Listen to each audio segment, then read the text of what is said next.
Hello, Classic Crew, and welcome to today's episode of The Scoop.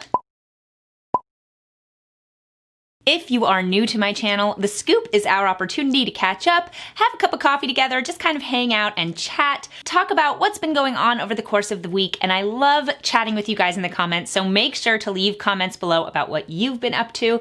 So grab something to drink, whether that be coffee or water or whatever it is that you want, and let's get into it. It is so nice to be sitting in front of the camera like this. It has been a long time. I did Vlogica for 8 days during Hanukkah. So Vlogica, I kind of came up with the idea because of Vlogmas. I follow a few different YouTubers who literally videoed every single day in December. And I can't imagine doing that for a few reasons. One, it seems really difficult. I find it very impressive that people can do that. But two, it also seems to me that if you're filming all the time, it can kind of invade your personal life in a way where it feels like you're not living for the day, you're living for the camera. And I did experience that a little bit, but what I was thinking for Vlogica was that I could do it for 8 days. I could video myself for 8 days, share kind of what a day in my life is like, and share Hanukkah and the Jewish traditions with you guys. So it was really fun, but it was really different than I expected. In my mind, I thought it was gonna be pretty easy. I thought I could just film every day, show you guys what I was up to, edit it pretty quickly, and put it up. But it's 8 days in a row, so you're filming every single day, and you have to think about, okay, what do I want to film today? I'm not gonna film everything, obviously, because a lot of the stuff I do is boring. It's mostly sitting in front of my computer. And how do I kind of record things as well as edit them and post them? It ended up being a way bigger project than I anticipated, and even though I had a really fun time sharing all of that with you, and I'm really excited to look back in a few years because I'll have this as kind of a diary of what we did in Hanukkah of 2020, it was hard. It was really hard to just kind of know what to record and make the time for everything. I was under the impression that I would actually have more time during Vlogica because it's not as creative as some of my other content. I'm not having to come up with original ideas. I'm just showing you guys what I'm up to. So I thought, hey, maybe that'll be a little bit easier. It was not. It was its own, animal, but I had a really great time and I'm so excited I got to share it with you guys. And I think a lot of you guys enjoyed it too. So that was pretty cool. I hope you guys enjoyed it. And I know some of you guys have asked me to keep doing vlogs. I think I'll kind of do vlogs here and there. I did some vlogs before the Vlogica, so it's not like that was my very first time, but it's not generally the content I put on my channel. But leave me in the comments below, what was your favorite day of Vlogica if you watched? I would love to hear maybe what your favorite treat was that I made, because one of the things that I did during Vlogica, Hanukkah, is I made a different treat every single day for Jacob to bring into work. And oh my gosh, that brings me to my next point. Since Vlogica, I have had a revivified love of baking and cooking. So when you're working and stuff like that, I think that cooking can start to feel very utilitarian. It feels like, okay, we need to get food on the table, I need to have food ready by this time, and we just kind of need to eat. And so you kind of stick with a few recipes that you just know and can do really quickly. And I do enjoy that because it's so practical. But in doing Vlogica and in doing these treats that I made for Jacob's office, I was trying recipes I had never tried before. And I remembered how much I enjoy it. And it really inspired me to keep doing that. Now, can I do that every single night of the week? Probably not, but I can do it more often than I was. And also, great tip and trick is that if you want to bake something, but you don't want to eat the whole thing because maybe you're trying to be healthier or whatever, you can bake something, you and your husband can share it a little bit, and then he can take the rest into his office. That totally changed my mind about baking because for a really long time I wasn't baking at all because I was so kind of concerned about if there's treats in the house, it's very hard for me not to eat them. And so I just didn't want to have those hanging around. So then I thought to myself, okay, if I make a whole thing of baked goods, Jacob can take a lot of those to his office and we can just share a few. So that has changed my mind and opened my mind to baking again, which I'm so excited about. And also just trying new recipes. Making that Israeli food, making the hummus, making the pita bread, it just made me really excited about cooking and baking. So I am really excited about this because I think I can make this into more of a hobby than I had been doing previously. And since I'm talking about that, leave in the comments below your favorite recipes. I love seeing what you guys are making. That kind of stuff is really inspiring, and I like seeing kind of what you guys like to cook in your kitchens. So leave those in the comments and I'll click through and try some. Another thing I wanted to talk about is something that I've been doing lately that I feel like is really important for mental health, and I think I'd really like to carry it through to 2021. So for a long time, my kind of cleaning method was to leave everything sort of towards the weekend. And I would tidy up here and there, but it was really more haphazard. And by the time we got to the weekend, I would have to spend a long time cleaning up the house. And just more recently, I started taking about an hour every morning and really cleaning the house. Really taking the time to tidy up, make sure everything is in its place, and then the house is clean for the rest of the day. And I feel so much more productive, so much better, and not distracted by the thought that I have to go clean stuff because stuff is already clean. Now, this goes hand in hand with something else I'm gonna talk about, but I've been waking up earlier, and by waking up earlier, I can get stuff done before my actual workday starts. I used to wake up at 8:30, and if I did anything from the time I woke up, I wasn't starting work until 10. And that's just not really practical. So waking up a little bit earlier and going to the gym, which is the other thing I want to talk about, and tidying up before I start my workday has been such a huge game changer. So just taking an hour each morning, maybe less, maybe half an hour, to tidy up around the house before starting work, so good. And then when I get to the weekend, instead of having to clean the house and tidy, I can vacuum, which is so much better. So yeah, that's kind of been how I've been dealing with cleaning lately. If you guys have any good cleaning tips, I know that there are so many different techniques and things out there to kind of help you organize your cleaning schedule. I'd love to hear them. So kind of going hand in hand with that, I did want to talk about how I'm exercising. I am in such a good place with my exercising routine. And I know, just like you guys probably, my exercising routine kind of fluctuates how I'm feeling about it, if I'm feeling positively or negatively about going to the gym. Lately, it has been so good. And it is because I've been doing something I enjoy. So I have been going on the elliptical 5 days a week, which makes me feel strong and good. And it gives me a routine in the morning. It's the first thing I do.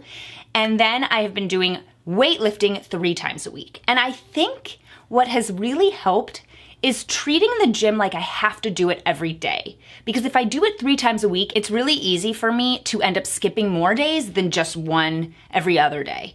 And so if I was working out, let's say Monday, Wednesday, Friday at the gym, if I skipped Tuesday, then I could skip Wednesday. But if it's a routine and it's the first thing I do every morning, then I don't have that same issue. Then it's just, okay, this is what I do every morning. I just go to the gym and I work out. And so 5 days a week I do elliptical, 3 days a week I do weightlifting, and I feel so good about it. Are you guys into weightlifting? I know some women are not huge fans, but more and more women I'm talking to have really shared with me that they enjoy weightlifting. Now, I also kind of changed my weightlifting routine because now I'm doing just kind of more simple exercises, and I think I actually prefer that. I prefer to just kind of work a few different things as opposed to changing something up every day. I like to just kind of focus on certain things, and that has been really good for me. The next thing I want to talk about is the most exciting thing that I have to talk about, which is that I went to Disney World.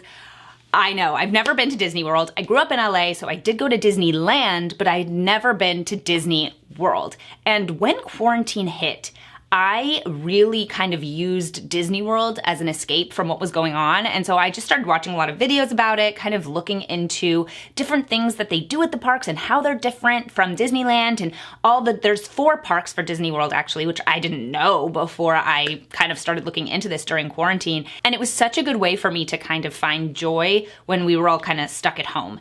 And so for me to actually get to go this year was so cool. So I wanted to talk to you guys a little bit about my experience because I went to Disney World during a pandemic. So how was my experience? How did I make that work? So I did have to wear my mask the entire day, and everyone else was wearing their masks too. So actually, I did want to share that I did buy some cotton masks on Amazon, just cotton washable masks. Those have made a huge difference for my skin. Huge. I was getting horrible maskne and breakouts, and now I'm using these cotton masks. I have not had that issue, which is so exciting.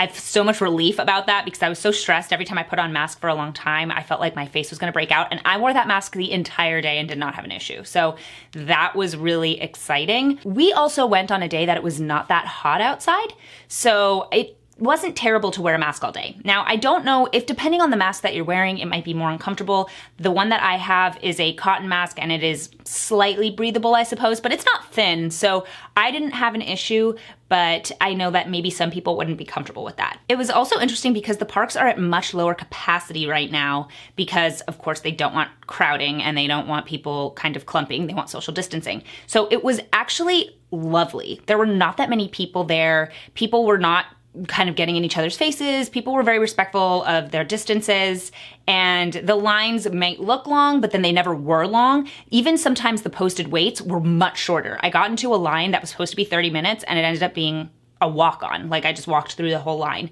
which was really cool.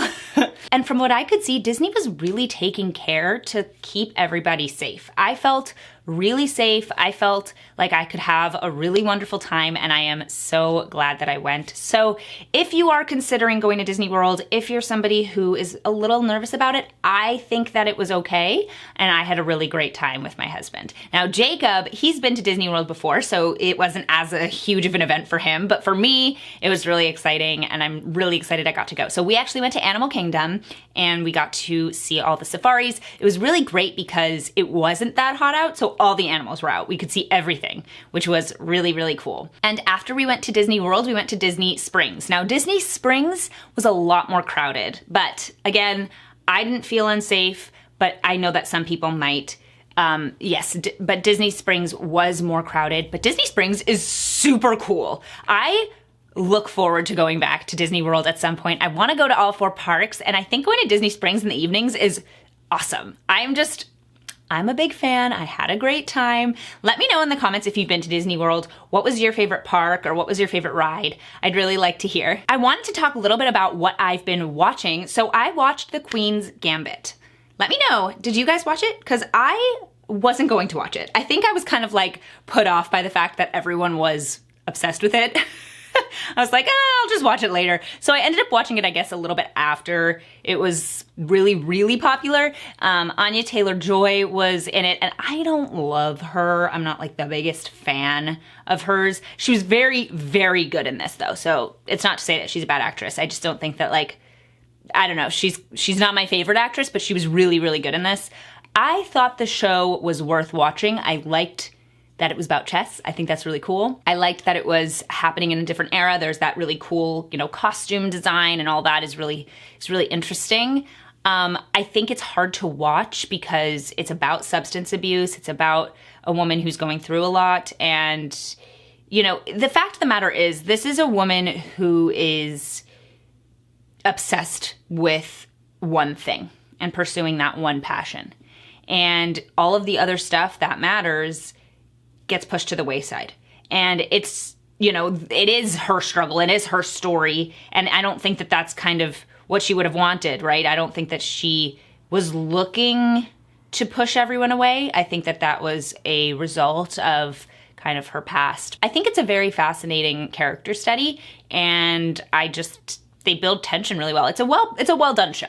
And I would recommend it depending on kind of what vibe you're looking for in a show. But if you've watched it, let me know in the comments what you thought. I'd also love to know if you guys had good holidays. I'd love to hear from you all if you were able to spend it with family, or if you weren't, if you made a special at home. I'd really love to hear. Thank you guys so much for watching today's video. Please subscribe to my channel. It really helps me out when you do that, and make sure to ring that notification bell because it'll let you know every time I post a new video. I'd also love if you guys would go and follow me over on all of my socials. It's Classically Abby absolutely everywhere. And if you guys want to donate and support my channel, feel free to head over to classicallyabby.locals.com where you can get ad-free versions of my videos. Thank you guys so much for watching today's video, and I'll see you guys in the next one. Bye!